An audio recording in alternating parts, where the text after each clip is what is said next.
Missä isäsi vietti viime joulua?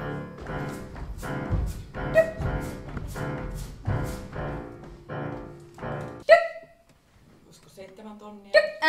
Minkä ikäinen on lapsen lapsisi? Se on just 3 täyttä.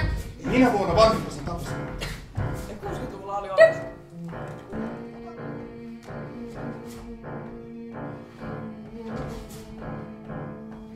Mä vietän sun kanssa niin paljon aikaa!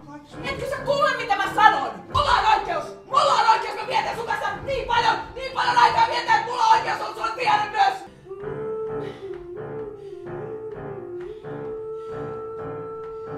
Mä olen tässä koko ajan.